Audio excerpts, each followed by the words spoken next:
Hello everyone. Stephen Mead here with Domicile Real Estate for people who love houses. This is our Southern California housing market update with data as of August 17th, 2020.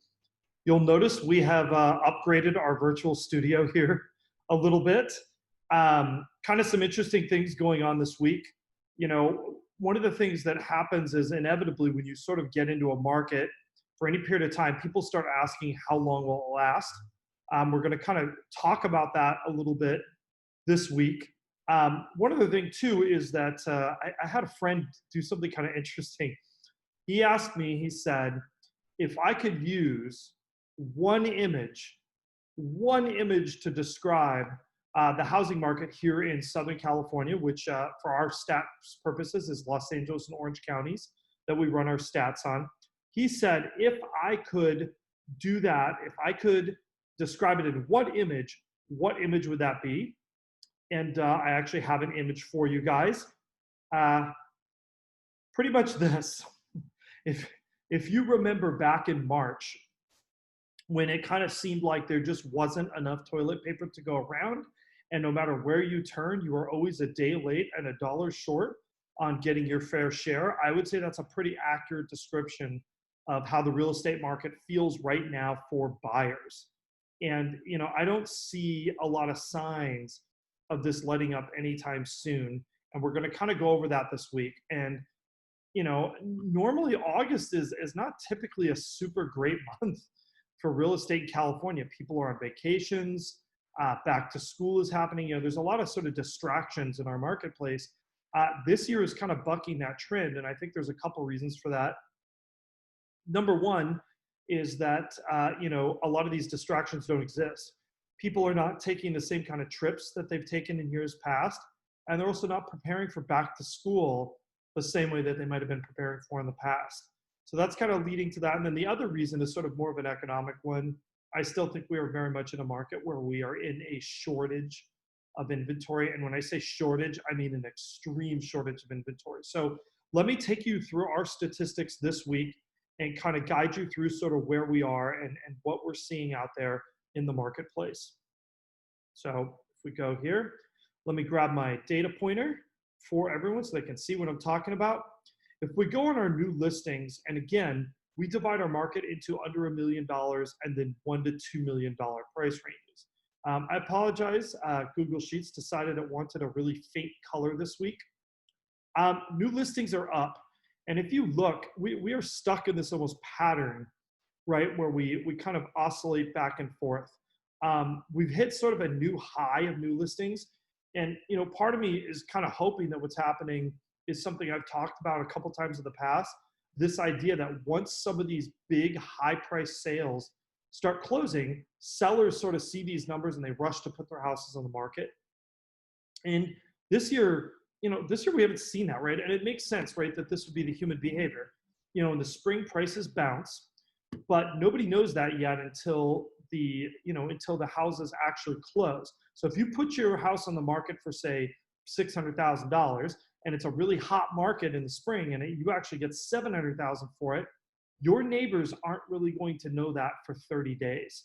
But when they find that out and they were thinking their house was worth $600,000 just like you thought yours was, and they see your house sell for $700,000, that tends to create this sort of swelling of inventory, right? When people sort of rush, you know, I have a little joke. By the time the newspapers report the status of the housing market, you know, they're talking about what happened 30 days ago. Like we're already in a new market by then. So, you know, kind of proverbially speaking, we're finally hitting that point where I think the newspapers are reporting that the market is going absolutely crazy and people are seeing memes and things like that show up in their Facebook feeds. And that usually leads to sort of a swell of inventory. And I'm hoping what we're seeing is the start of that. If we go ahead and look at our data for $1 to $2 million, we actually see the opposite happen. You know, that inventory has climbed steadily the last few weeks, and then now it's kind of petering out. It's just not going much higher than it was. And, you know, that market has always been a little bit different. You know, in the early days of the pandemic, it looked like the $1 to $2 million market moved lockstep with under 1 million. And now we're seeing more data. These are sort of divergent markets. and the activity levels are definitely different in each. So if we take a look versus last year, something kind of fascinating has happened. This is one of the first weeks where we've seen that our new listings this year are higher than they were in 2019. And I think that really is telling. It's not higher by a huge amount, it's maybe up by 5%. But when we've gone several weeks where we've been under by 5%, this is big news, and says maybe some of these sellers are starting to kind of change their plans, and are starting to look at putting their houses on the market. And if that happens, I'd say we've got a long way to go before that would have any kind of cooling effect on prices. I think it would just keep prices stop from jumping as fast as they are jumping right now. If we go to our new escrows, right, which is sort of the demand side of the equation, if we're trying to measure things,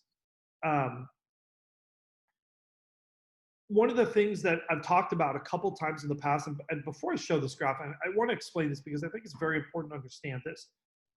We track new listings and new escrows every week. So we look at what did they do in the past week. But you have to be really careful when you do that, because when you're in an inventory strapped market, and I think that is very much what we are in, you actually notice something interesting happens, is that these tend to move on opposite weeks. So for example, on a week where listings go up, we might find that new pending sales are down, but the next week pendings are up. And this actually makes sense, right? If you're in a market where every house goes under contract, it seems like within days, what it means is that when you're that inventory constricted, what you see happen is this: a slew of new listings comes on the market, and those sales will not show up as new escrows until next week, right? It takes approximately 7 to 10 days for those new listings to sort of materialize into sales. We'll say probably maybe even 7 days on average for the hot properties.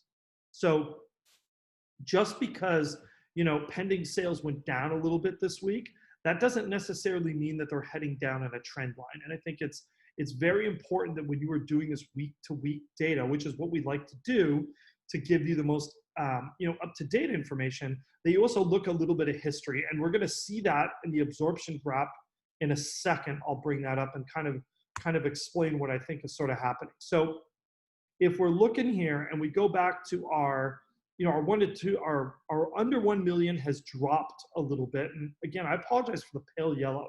Not really sure why. Google Sheets is likely to do that for us this week.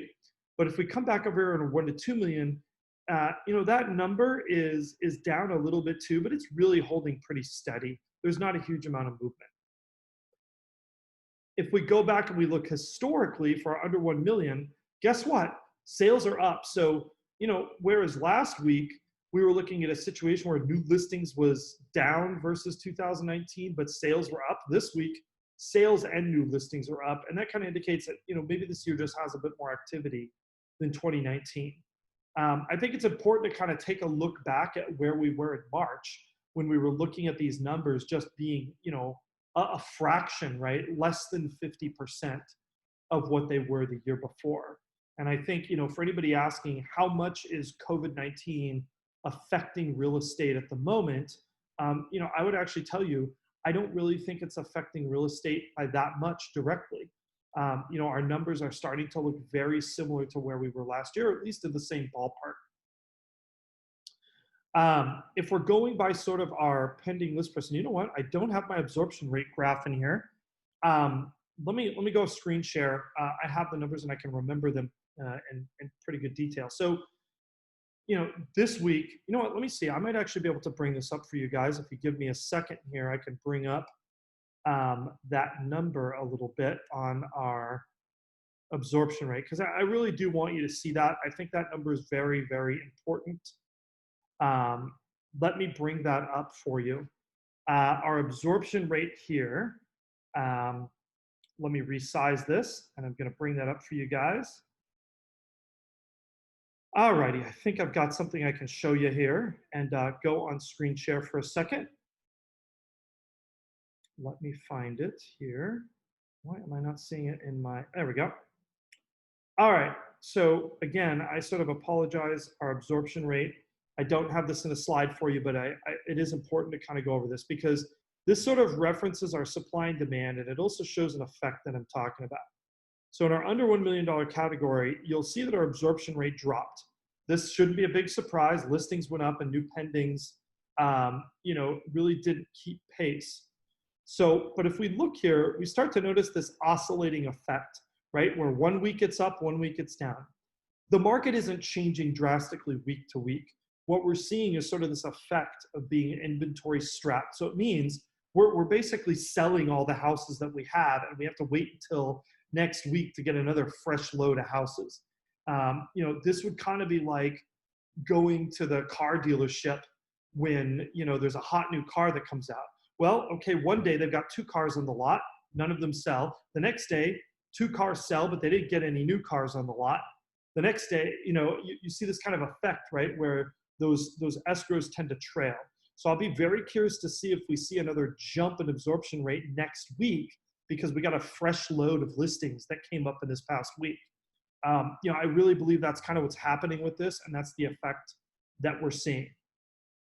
So let me go ahead and go back to our pricing again and kind of show you where we are in the pricing. And I always like to give people like the slightly cautionary look. I like using average pending price data, and because I think that data is current. But again, that data is not telling us, we don't know what price homes are in escrow under. It's not public information until they close. So we kind of use this as a little bit of an approximation. So don't look at this as the median home price data, because that's not what it is. What it's designed to do is really kind of show you momentum from week to week and across a period of time. So we're just trying to compare those numbers to see sort of what direction are things heading in. Can we sort of spot a trend? That's really what this data is for. So let me bring that up here. This is our pending list price. And what we've seen is we've seen a pretty big jump if you look at since sort of the beginning of COVID. I mean, when that stay-at-home order kind of hit, we sort of dropped, below 600,000 for that figure. And now, we went up to 647. We kind of spiked a bit. We went down to 632. Now we're back up to 633 week over week. And remember, these are week over week numbers. So you kind of have to look at the history, which is why I put the graph in this format, because I don't want you to get so hung up on week to week movements. Even with, a few hundred sales, this data isn't, even with 1,600 sales, this data is not perfect, right? There could be trends like people start buying bigger houses because of work from home. In fact, I think that is a trend. Maybe I'll make a slide for that to sort of look at how that average, that average square footage has changed over time, right? But as we see, it did move upward, and the general trend line is pretty obvious, right? Prices are moving in a positive direction. You might be able to say that that rate of acceleration has slowed a little bit, but we have another effect going on here too. We're at an inventory shortage, which means people may be accepting lower quality houses than they would have been purchasing in the past. So you have to kind of use this data and understand that it comes with a couple caveats, but it at least is current data. And I think what we're looking at is we're kind of seeing this trend movement in the correct direction. And I think we might add a median sale price too, but just we have to remember that data is a month old. So this is one of my favorite graphs that I put in here that kind of gives you an idea of market momentum. And this is the list to close ratio for homes that are under $1 million. And in order to not have you guys be distracted by staring at the numbers, I'm going to go off screen share for a second and kind of explain this, because I think it's really important to understand this. What that is measuring when we look at that data over time, that data is measuring sort of what sellers think about their prices and where the market actually is. So, it means that when you see that number approach 100% and exceed 100%, it means that sellers may very well be increasing their list prices, but they're not increasing them as fast as the market is moving, right? It means they're still, even if they're raising their prices, they're finding their expectations are exceeded. right? And, you know, I think the term a lot of agents like to use is sellers are chasing the market upwards, right? And when you see that number start dropping, it means the exact opposite's happening. It means sellers are actually chasing the market downward. They're not lowering their list prices fast enough to account for where the market actually is. So this is sort of a great way to look at what is the perception of the market by the sellers and what is the perception of the buyers. And when you see this number like we have here steadily increase over time and actually sit above 100%, what this really is telling you is it says that buyers are more confident about this market than sellers are. And I think that's a very interesting idea to kind of go and think about, you know, when you're negotiating, and also if you're a seller, right? You know, it means that in general, you are overestimating where you are. And if you're a buyer, you know, the converse could be true, right? Like you are zealously having to bid on houses to get them versus other buyers. Now, if we look at our pending list price for our $1 to $2 million category, you know, this has actually hovered and been a lot steadier in the sense that look at our range of movements. You know, our lowest figure is, you know, $1,368,000. Our highest is $1,389,000. As a percentage, these are not really big changes, you know, that we're seeing in these list prices or in these average pending list prices. You know, this $1 to $2 million market is a far more stable place. And I think that says a lot about where consumer confidence is in this market and sort of, you know, who's driving these prices going up. Well, it's entry-level buyers in this under $1 million category. They're the ones that are really kind of pushing the market forward right now. And then if we look at our days on market, this is my favorite statistic for sort of getting a reality check on, you know, is the data really telling us what's happening? Are we still in a hot market, or are sales stalling out? Is prices stalling out? And I'm going to tell you, I don't think prices are stalling out. And the reason why I don't think prices are stalling out is, let's get to this pointer here and look at our days on market. I mean, we are at this week, our days on market is an astounding 26 days for under $1 million category. You know, for these listings that have gone into escrow. I mean, 26 days is nuts. That is a very, very historically short period of time. And even in our $1 to $2 million category, it is hovering just above 40 days. You know, I think by any measure, this is a very, very hot market. And I think you really need to understand that if you're a buyer, and also understand that if you're a seller. You know, and if you're a seller, you know, there's a lot of great things in a market like this for you. And probably the best thing, right? If I were to sort of speak to sellers, right? This is a conversation I had earlier this week. If you are a seller right now, and you own a house that, say, has quirks, right? Maybe a house that wouldn't be the easiest house to sell in another market. So what are some quirks, right? The layout's a little bit unusual. You have a large 2-bedroom house, right? That's kind of an unusual configuration. You're a condo that's like near 3,000 square feet. Most condos are not 3,000 square feet, right?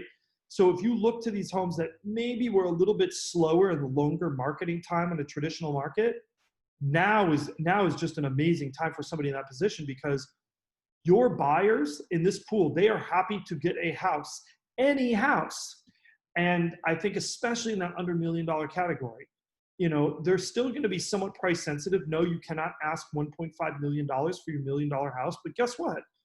You know, the danger of being a house that nobody goes and looks at, you know, in a market with a lot of inventory, the hardest thing they say is to stand out. Well, right now, it's easy. Just be an active listing, right? How well you prepare your listing doesn't so much determine whether people look at your house. It just determines how many offers you're going to get and how much people will overbid. You know, and if you're a buyer, right now, I think the big thing you have to look at is what's going to be on our next chart here. And this is really sort of what is guiding buyers in the marketplace right now. And that is our affordability graph. And, you know, if you look at this, you know, the median home price has gone up a bit, and that's pushed our factor. And just as a lesson for people who might be just tuning in, or this is the first one of our videos that you've seen, this is what we did. We tracked the payment on a median priced home in Orange County, single family and condos, from June of 2018. And we track it based on the prevailing median price and the prevailing 30-year fixed interest rate. So this is a function of both interest rates and prices for houses. And if you look at our number in June of 2018, that's our baseline of 100%. And then you look over time, we are still cheaper in August. And this past week, we are under 95%. We are still down 5% versus over 2 years ago. And this is really what's driving this market if you're a buyer, right? Like I just got done telling you that the market's absolutely crazy and it's going nuts. And this is the reason why it's still probably worth it for you to participate in a market like this as a buyer, because look at your value proposition. You are paying 5% less to live in the same house that you were paying 2 years ago. And the best part of this is based on a 30-year fixed rate mortgage. You get that loan essentially for life. Anyhow, some exciting things are coming up in the next week that I wanted to talk to you guys about. We're actually going to be doing a second market update that is just for first-time home buyers and about affordability. So if you're interested in that, we will be posting those videos up. I think we're going to start them up next week, either Wednesday or Thursday. I haven't decided yet. We'll do the same thing. We'll do them live on Facebook. Then they would go out to our preferred email list. Definitely reach out to us if you'd like to be on that list, and you'll see it first. And then it will end up getting posted to our YouTube channel. Anyhow, once again, everybody, we love your questions, comments. Thanks so much for watching. If you're looking to buy or sell a home or have a real estate problem that you need solved in Southern California, please do remember us, Domicile Real Estate for people who love houses, and we will see you next week.